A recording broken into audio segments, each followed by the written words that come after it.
Hello everybody, it's me, the Friendly Englishman, back with part 3 of Seer by C.L. Werner.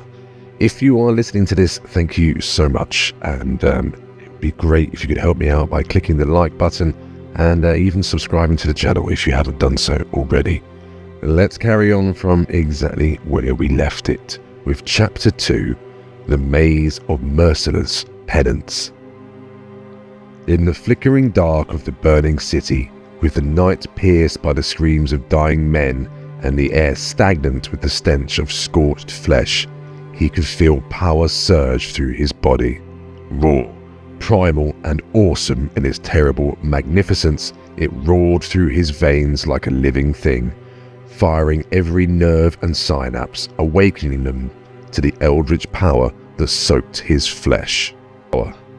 The power to rip apart mountains, power to smash the puny warrens of his enemies and entomb them forever with their treachery, power to obliterate the stinking hovels of the humans and grind that pathetic, preening breed beneath the clawed feet of the Skaven. Power second only to that of the horned rat himself, the mightiest of gods. No, he corrected himself. With such power, he was no longer a simple thing of flesh and spirit. He was a god himself, ascended like the infamous blasphemer Queethel the Vile. He was the power to rend and slay, rip and tear. His was the power to rule, to hold the entire Under-Empire and the broken rubble of the miserable human surface realm in a claw of iron. He would squeeze that claw until the world screamed and everything knew that it lived only because he allowed it. Then the power flickered, cringing from him, retreating from his body like a wisp of ashy smoke from a smith's furnace. His mind railed with horror as he felt his newfound magnificence deserting him. It was unfair, unjust, that he should be cheated of his moment of ascendancy. His eyes were pits of rage as he scoured the darkened streets of the burning city, looking for the traitor who had sabotaged his ultimate triumph. There would be blood and vengeance when he found them. He would bury his muzzle in their breast and gnaw out their beating hearts with his fangs. Then rage shattered in his mind, sent whimpering to some black corner of his being. The last of the divine power that had swept through his body abandoned him as he squirted the musk of fear from his glands. There were figures moving in the dark street, striding purposely through the swirling smoke and dancing embers. One was the tall, straight figure of a man, his reek foully familiar as it struck the Skaven's senses. He felt only contempt for the man, but there was a reason he had vented his glands in terror. If the man was here... The second figure emerged from behind the veil of smoke. He was much shorter than the man, but stoutly and broadly built. Thick knots of muscle, like writhing jungle serpents, coiled around the apparition's arms. Crude tattoos in the cut scroll of the dwarfs littered the figure's bare chest and the sides of his shaven pate. A massive cock's comb, dyed the same bright orange as the dwarf's thick beard, sprouted from the center of his otherwise shorn scalp. The dwarf's battered face grinned evilly behind its old scars and bruises. A missing eye was covered by a weathered leather patch. The other eye burned into the Skavens with a stare of murderous malevolence. "This time, vermin, you taste my axe." Huge and cruelly sharp, like the hand of some savage demon of war. The star metal blade came hurtling towards the Skaven, driven by all the monstrous power in the dwarf's swollen arms. Seer Thankful snapped awake, his entire body twitching in terror at the nightmare that had fallen upon his sleeping mind. Empty glands tried to squirt the fear scent, but he could tell from the heavy fog that surrounded him they had already emptied them in his sleep. More troubling than his undignified display of scent, however, was the fact that he hadn't heard himself cry out. Thankwell tried to open his jaws, finding them thickly tethered by a leather muzzle. Rolling his tongue around inside his mouth, he found that he had been further gagged with an iron bit. Instinctively, he raised his hands to remove the vexing intrusion. He found his paws carefully bound by little mittens of iron, his clawed fingers safely locked away inside the cold metal shell. Panic thundered inside Thankwell's chest, his heart hammering like a crazed goblin against his ribs. Carefully, desperately, Thankwell forced himself to become calm. Turn fear into hate, he told himself. It was the maxim that had built the Under-Empire and given the Skaven race dominance of the underworld. Fear wouldn't do anything to help him now. Hate, however, just might. Revenge was a powerful incentive for staying alive. Thankwell cursed the nightmare memory of that devil-spawned dwarf and the preening human he kept as a pet. All of his misery and misfortune had started the day that whoreson pair intruded into his affairs. He was so close, so tantalizingly close to achieving the grand plot he had proposed to Seer Lord Kritislik. The traitorous human dupe he had sent so long training and grooming to become his pawn was finally reaching his potential, finally ready to be put to the purpose Thankwell required of him. Fritz von Hallstatt, chief of Nuln's secret police, would have murdered the brother of the human emperor once Thankwell provided him with evidence that the aristocrat was involved in a conspiracy against the Countess of Nuln. Thankwell understood enough about the brood loyalty of humans, even if he found it incomprehensible. The Emperor would retaliate. The Countess would resist, believing the evidence von Hallstatt presented her. War would be the result. War between the Emperor and the wealthy Warren Kingdom of Nuln. Favours and loyalties owed to both sides would cause the conflict to spread, and where these were not enough, agents of the Skaven would sow further lies and deception. Before long, the humans would be slaughtering one another wholesale. When they were weak enough, the Skaven would emerge from their burrows and take their rightful place as inheritors of the surface world. Such a grand scheme, surely inspired by the Horned Rat himself. Even the Seer Lords had been impressed, though Kritislik had insisted on tampering with it slightly so that he could claim part of the glory when the humans were brought to ruin. Perhaps that was where things had started to go wrong, when Seer Lord Kritislik had started tinkering with Thankwell's brilliant vision. It was a thought that occurred to Thankwell before, but one he knew it would not take a gag to prevent him from ever speaking aloud. He doubted if even Seer Lord Kritislik could contrive a scheme complicated enough to employ that hell-sent dwarf as a pawn, either willing or unwittingly. Yet, who else could have managed such a feat if not Kritislik? Thankwell refused to believe it had been dumb, blind randomness that had drawn the dwarf and his pet across his path. Everything would have succeeded but for them. Thankwell would have become the most renowned Grey Seer since Nordun rescued the Black Ark from the wizard who dared steal it from his sanctuary deep beneath Skavenblight. It was too much to think that it was circumstance that had caused the pair to kill von Hallstatt before Thankwell could make use of him. Too much to think that any dwarf, however crazed, could fell a mighty rat ogre like his unfortunate Bone Ripper with a single blow. Nor was that the end of their meddling. The pair had lingered in the human Warren Kingdom of Nuln, interfering in Thankwell's attempts to recover the situation. They had spoiled his efforts to abduct the Countess, ruined his attempt to cement an alliance with the warlock engineers of Clan Skryre by stealing a human-built steam tank, and thwarted his all-out attack against Nuln itself, an attack that by rights should have left the city a smouldering crater. Oh, to be certain, the Lords of Decay had been most lavish in their praise of Thankwell's efforts. They had tactfully ignored the intention of his grand scheme and instead focused upon the damage inflicted on the Man City and the severe losses suffered by the warriors of Clan Scab during the fighting. Clan Scab, they said, had been growing seditious. As a result of the fighting in Nuln, they were now too weak to act on any rebellious thoughts. Seer Lord Critislick himself had rewarded Thanquol, presenting him with a new rat ogre to replace the one he had lost. He was even given freedom and resources to pursue his vendetta against the cursed dwarf and his underling.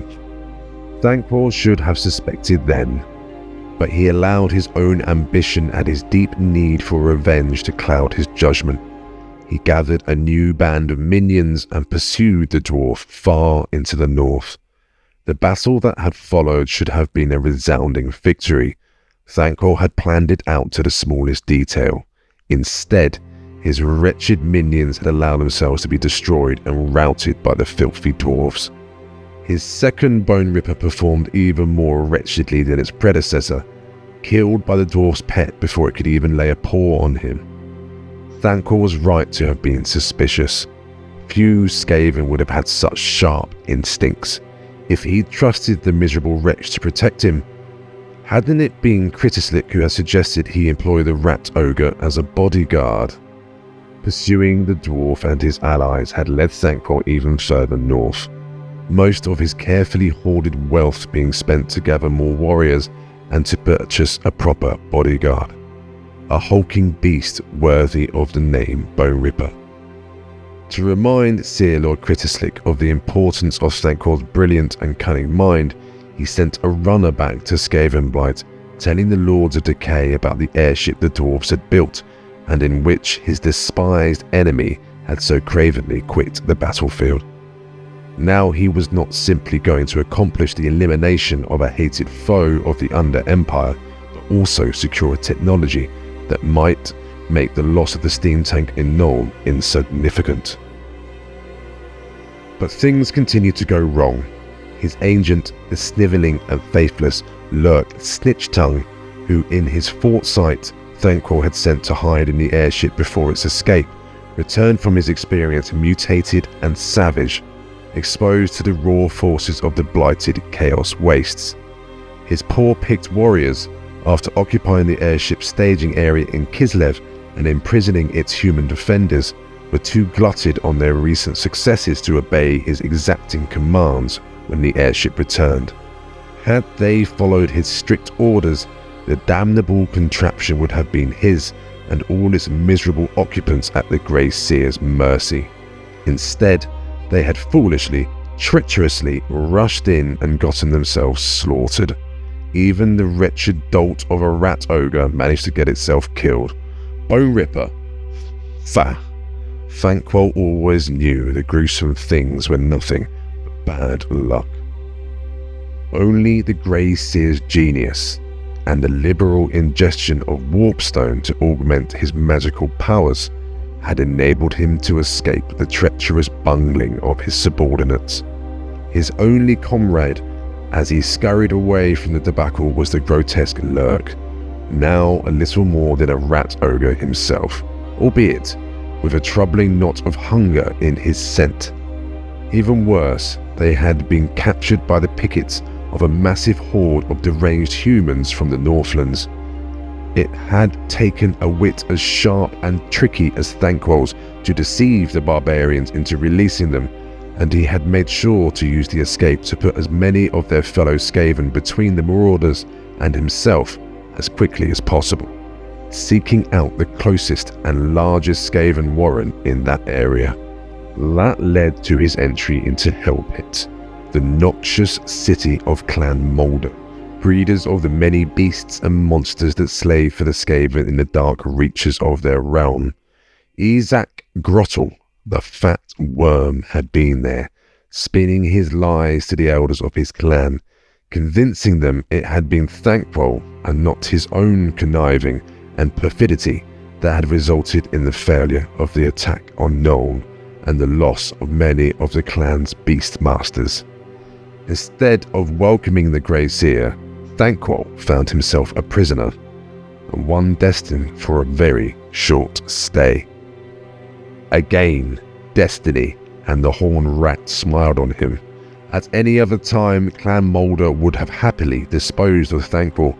Indeed, it was a rare thing for a Grey Seer to fall into any clan's paws in so vulnerable a condition. Working up the nerve to actually do the deed was what was delaying them. Thanquol was certain, for even a prisoner of his reputation was enough to strike terror in such vermin. The issue never came to open confrontation, however. In their foolishness, the flesh changers of Hellpit had taken Lurk away to experiment upon him in their laboratories. Instead, the mutant had broken free, lost himself in the lower warrens, and incited a rebellion among Moulder's Skaven slaves. Hopelessly out of their depth, unable to keep even their clan rats from defecting to the insurrection, the High Packmaster had turned to Thanquol to save Hellpit. A pettier Skaven would have refused, but Thanquol was gracious enough to aid Clan Moulder, despite the indignities they had inflicted upon him. With his brilliant leadership, the revolt was quickly broken. His only regret was that in the confusion, Lurk had somehow contrived to lose himself in the tunnels and escape his well-deserved reward for betraying his old master and blasphemy against the Horned Rat. Still, the danger was not past. Lurk had treasonously allowed himself to be used by the sorcerers of the Northmen to weaken Hellpit for their horde to conquer. Selflessly, Thanquol did not depart for Skavenblight and his long-deferred report to the Council of the 13, deciding instead to stay and help Clan Moulder escape complete ruin. After all, had it not been the mighty Grey Seer Thanquol who had led the warriors of Clan Moulder into battle against the Northman warlord Alaric Lionmane, when he had brought his barbarians against the strongholds scattered beneath the Troll country. The horde had been broken and all but annihilated as a result of Thanquol's decisive strategy. If Moulder's dull claw leaders had followed the Grey Seer's intricate battle plan more closely, Moulder's army would have emerged unscathed, but no reasonable mind could hold him to blame for the loss of an army that was too stupid to display a proper understanding of tactics. Fortunately, the broodmothers of Hellpit had used the years since Alaric's horde was routed to birth a new army for Clan Moulder. Thanquol led the solid ranks of armoured storm vermin, fierce clan rats, and the many terrible beasts from Moulder's flesh forges against the brutish Northmen, the elite vanguard of Arik Demonclaw, who had entrusted only the best of his warriors with the task of facing the Skaven, taking the dregs of his host to attack the humans in Prague. Thanquol had to admit that Clan Moulder's new army was better than its last one, but then, of course, his battle plan was better as well. Even with the fat, squealing Isaac Grottel trying to take a hand in the strategizing. When it was over, Thanquol had the pleasure of watching his second Northman horde break and scatter like the skull of a baby dwarf. This time there was none of the awkwardness of being the only Skaven alive to enjoy the retreat. After the battle, Thanquol took his leave of Clan Moulder, Hellpit, and the two-scented Isaac Grottel. The Grey Seer accepted only the smallest measure of reward from the High Packmaster. After all, the Flesh Changers were a simple and foolish breed, and it would be unkind to take advantage of them and point out what they had offered to him was hardly what a more refined Skaven would call generous. Besides, he was eager to make his report to the Council of 13. In Skavenblight he would have friends, ones who would help him settle debts incurred during his stay in the north. Through the tunnels of the Under Empire, carried by sickly Skaven slaves given to him by Clan Moulder, Thanquol hurried, his mind afire with future plans and past grudges.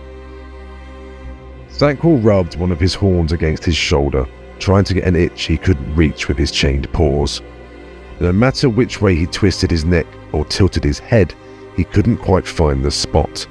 Another indignity unjustly inflicted upon him by those who were jealous of his genius and the favour displayed to him by the Horned Rat. He'd had a fine taste of how deep the envy of his fellows went upon his return to Skavenblight. Instead of being welcomed back as the loyal and capable servant he was, Thancor had been seized by the elite white storm vermin who guarded the Lords of Decay and the Shattered Tower. He was dragged before Seer led Kritislik in chains, presented to them like some sadistic heretic. Kritislik informed him that they were displeased by his failure to capture the dwarf airship, disturbed by his inability to inform the Council of Arik Demonclaw's attack on Kislev in time to allow them to exploit it for their own purposes, and upset by reports that he had engineered a slave revolt in Hellpit without the Seer Lord's authorization. Despite his best efforts to explain these seeming failures to Kritislik, the Seer Lord was deaf to his own words. He was stripped of his staff and amulet, the talismans of his office as Grey Seer and Agent of the Council, and thrown into some blighted hole deep beneath the streets of Skavenblight.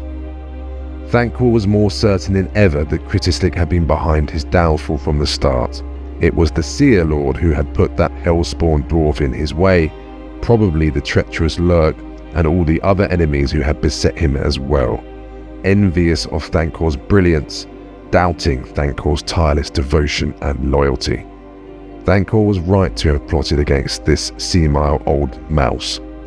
When he thought of all the times he had squirted the musk of fear just to convey a respectful scent in the fool's presence. As Thancor's eyes adjusted to the darkness, he suddenly froze. His surroundings were different. He wasn't in the same dreary little hole anymore. He thought back to the pathetic bones he had been thrown by his guards the night before. They had tasted strange, but he had been too ravenous with hunger to care at the time. Now he knew the marrow he had been treated to had some kind of drug in it. A drug that left him insensible long enough for his captors to gag and bind him to remove him from his prison to this place. But where was this place? Thancor's stomach clenched and his empty glands tried to vent. He had a terrible feeling he knew. The maze of inescapable death. The most insidious of the many ways the Council of 13 employed to dispose of those who displeased them. The maze was a trap-filled network of tunnels and warrens, a nest of pits and spikes and boiling oil that was reinforced with steel rods so that even the most desperate Skaven couldn't gnaw his way to freedom.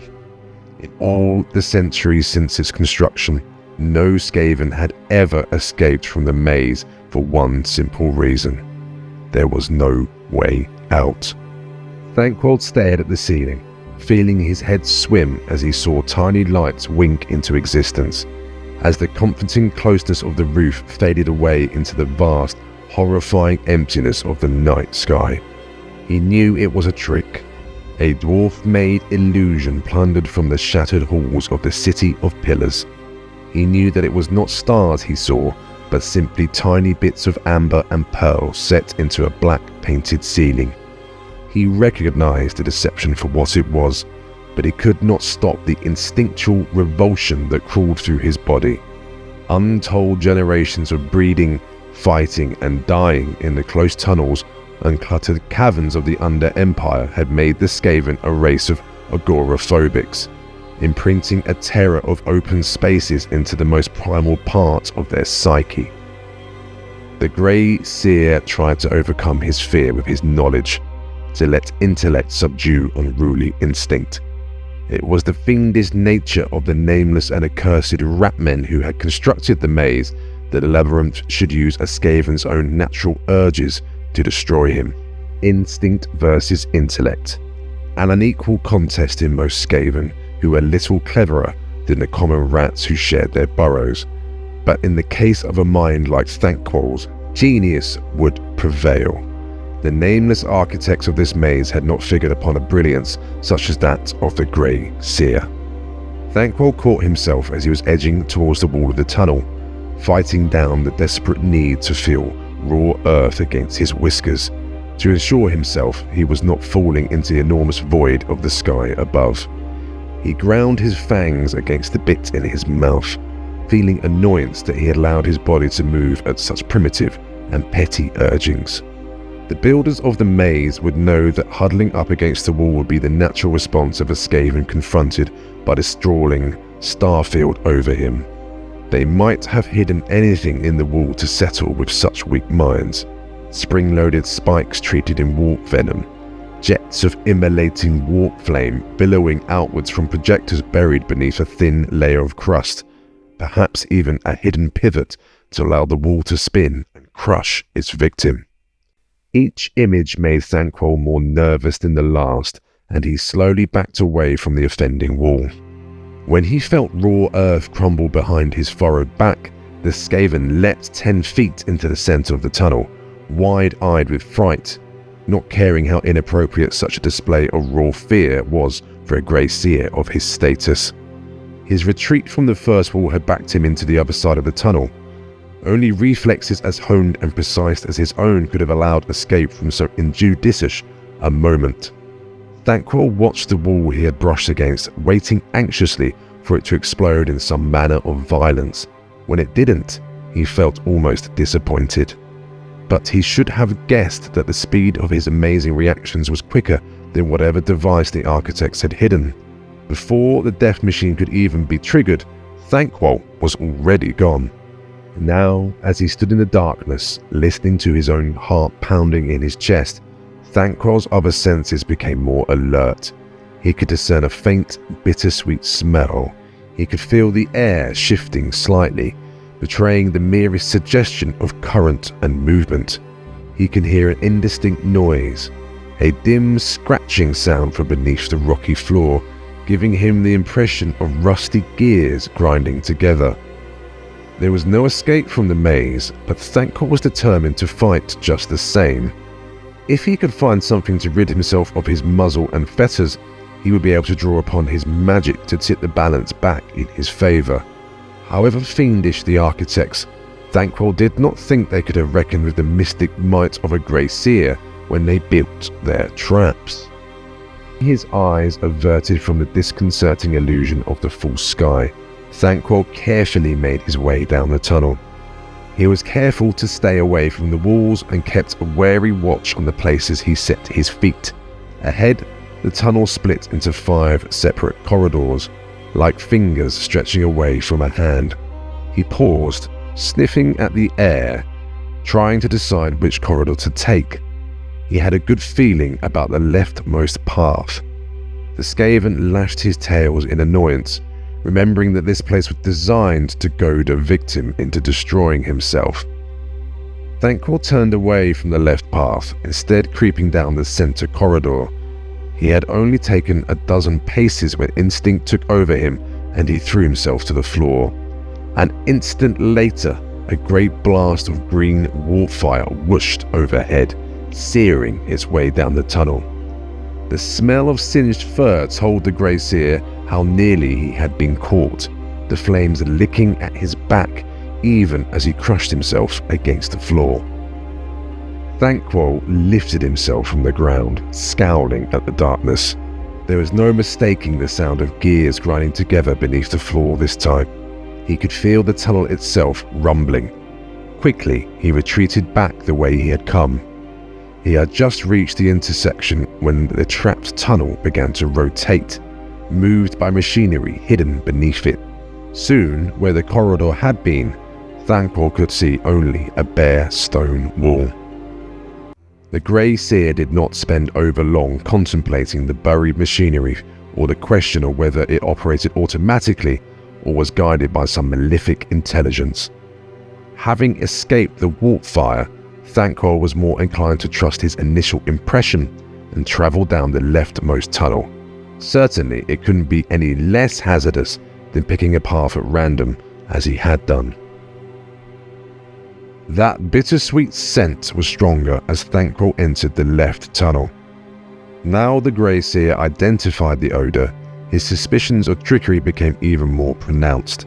It was the smell of refined warpstone, but warpstone that had been allowed to age for an unbelievable amount of time. It was the sort of thing that would pluck at a Skaven's mind and guide him on even without his conscious mind being aware of its pull. Thanquol, however, was aware of what it was that had lured him down the tunnel. He knew he walked into a trap, and his every sense was on the alert. He froze when a slight shift in the heavy air suggested movement. When the bright flash of metal in the blackness flickered past his eyes, he arrested his every muscle and waited for the pendulum to withdraw back into its hidden niche. Briefly, he toyed with the idea of using the sharp edge of the pendulum to cut his fetters, but quickly disabused himself of the impulse, fearing the blade had been treated with some ghastly poison by his captors. Scurrying through the dark, Thanquol allowed the scent of Warpstone to guide him. He continued to shun the walls, continued to avert his eyes from the disorienting glare of the starfield. It was not escape that goaded him onwards. He knew there was none from the maze of inescapable death. No, it was something more primitive and elemental that motivated him. Food and water were his concerns now, excited by the smell of Warpstone. His physical needs must be sated before he attacked the problem of removing his bonds and making a fight of the maze's ordeal. Down through the murk of the winding tunnel, Thanquol was drawn. Even his cunning mind, tortured by the effort of keeping track of his trail, the way the tunnel doubled back on itself, he wondered if perhaps buried machinery wasn't moving the corridors behind him, rotating and turning so that he was caught in an endlessly repeating pattern. The thought chilled him as much as it excited his appreciation for the sadistic minds that had built the maze. If the winding tunnels were being rotated by machines, at least there was a purpose behind their movements. Turning one last corner, Thanquol was surprised to find himself looking out into a wide cavern. Stalactites dripped from the ceiling, spoiling the effect of the pearly stars and silver moons suspended overhead. The walls were at least partially worked, displaying the marks of tools rather than the scratches of claw and fang. He could not see any other openings into the cavern, and very soon lost interest in looking for any, his eyes locked to the object at the center of the chamber. It was a black stone marked by veins of green that glowed in the darkness. If Thanquol had any doubts about the bittersweet scent, he could not mistake the colors of Warpstone. The rock stood upon a small plinth of copper upon which the grey Seer could see scratchy runes and elaborate pictoglyphs.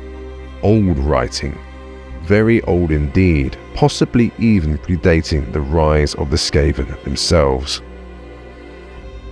Intrigued now by something more than hunger, Thanquol crept towards the plinth. Curiosity was a vice that had served the Skaven race well down through their long history, though given the opportunity any Skaven with an ounce of wit preferred to let one of his subordinates take on the inherent risks of exploration and inquiry. Thanquol did not have that luxury, however, a fact that made him curse Critislick once more. A few Skaven slaves, or even a truculent giant rat, would have been reassuring under the circumstances. No Skaven felt at ease with the scent of a dozen of his underlings filling his nose. Thanquol fought down the urgings of both hunger and curiosity, remembering only too well where he was. Instead, he kept his distance from the plinth, circling it warily and studying it from afar.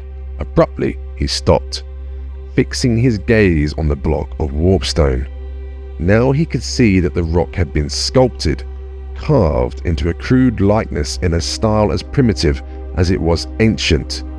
It was the rough shape of a Skaven, paws set upon its knees with its tail curled about its lap. Great horns, like mighty glaives, rose from the brow of the statue's head. Thanquol prostrated himself on the floor, groveling in pious fear before this representation of the horned rat himself. Thanquol understood where he was. This was not the maze of inescapable death. It was the only slightly less deadly maze of merciless penance. used by the Seer Lord to test those Grey Seers whose loyalty and capability had been cast into doubt. This maze was designed to determine whether a Skaven yet retained the good favour of the Horned Rat. Only those who proved themselves were ever seen again. The others became victims of the labyrinth. Like any Skaven, Thanquol feared and envied his god, but now there was a despair-born sincerity in his pleas to the Horned Rat for salvation. If the Horned One would only spare his miserable and unworthy servant, Thanquol would work tirelessly to ensure his domination of the world above. No more would he think of his own ambitions and greed. His secret dream to raise himself as Seer Lord and see Critislik's bones gnawed by the whelps of his own brood. He would even forsake his vengeful obsession to destroy the damnable dwarf and his foppish pet, if only the Horned Rat would hear him now. In the midst of his deal-making prayers, Thanquol suddenly felt the compulsion to lift his head from the floor. He stared at the image of the Horned Rat for only an instant, then his eyes fixed on something above him and beyond the statue. 2 blue stars shone in the eerie false night, set amidst some of the rocky growths that peppered the ceiling. There was something disquieting about the sapphire lights, and Thanquol started to turn his head when he became aware of something that had him forgetting about mazes and gods, even about Warpstone and hunger. The blue stars were moving. Slowly, agonizingly slowly, the sapphire lights were creeping across the roof. Now Thanquol could see that they weren't merely set amid the rocky growths. They were fixed to a big protection of stone. Only it wasn't stone, just something that blended itself with the stone, the better to hunt prey. Terrors from whelphood rose up fresh in Thanquol's mind. All the bogey stories told by vindictive Skaven slaves to frighten their charges. Tales of the Under-Empire and the lightless miles of empty tunnel beneath Burrow and Warren. Gruesome fables about what haunted those tunnels, ready to reach out and snatch the unwary Skaven who dared the dark alone. The thing on the ceiling was one such myth.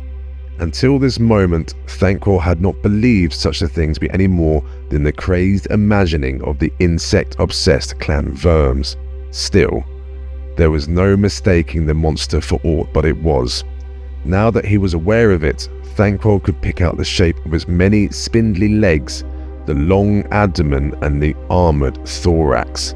He could see the angular head with its jewel-like eyes of sapphire and its hideous mouth of serrated plates. 2 arched shadows dangling down from where certainly the monster's claws. Great ripping things designed to catch and hold prey, while the monster's mandibles tore slivers of meat from its screaming victim.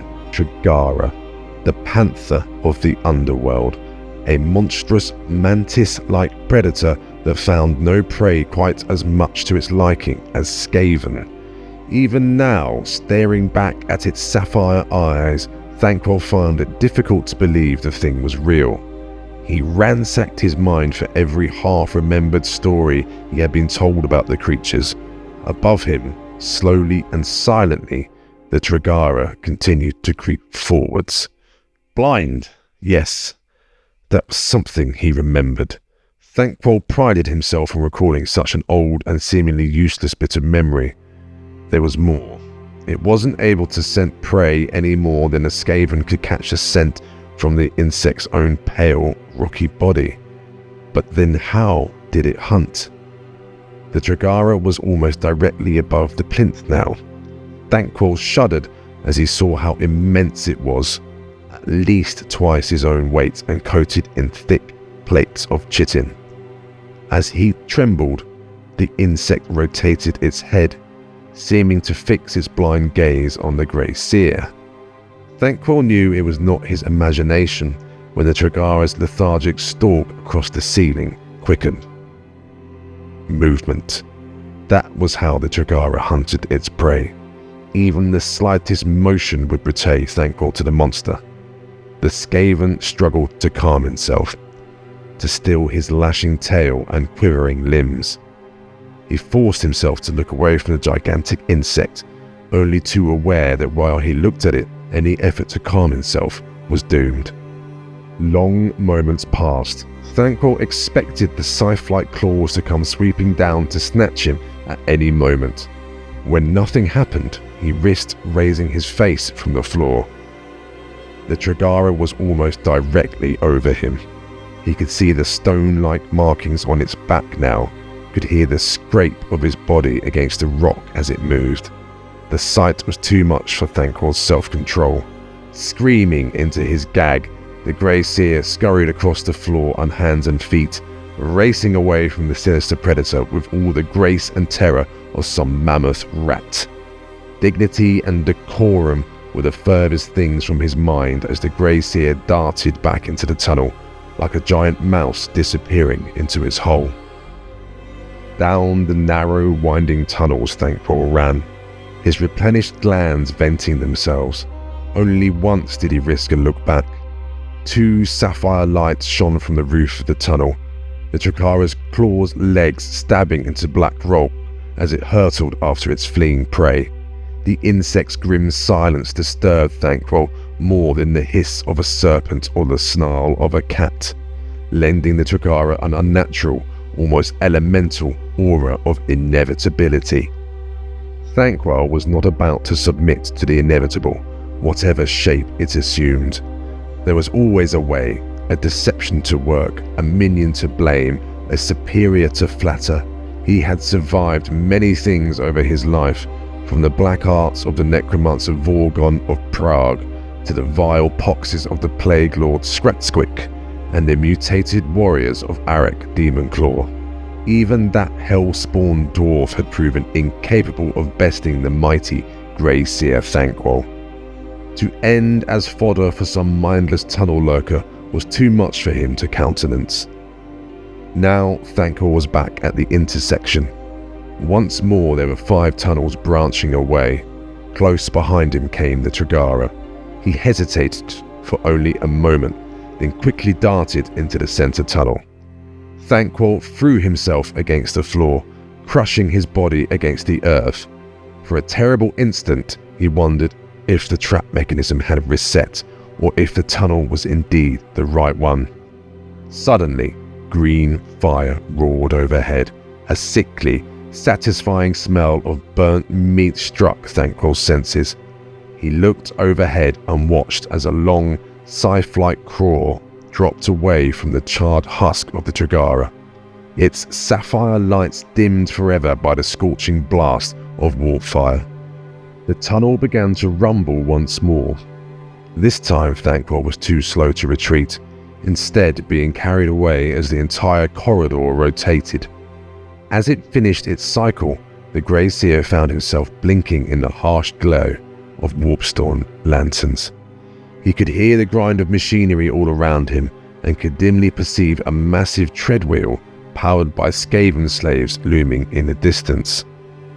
Thanquol's heart hammered against his ribs. He wasn't going to die.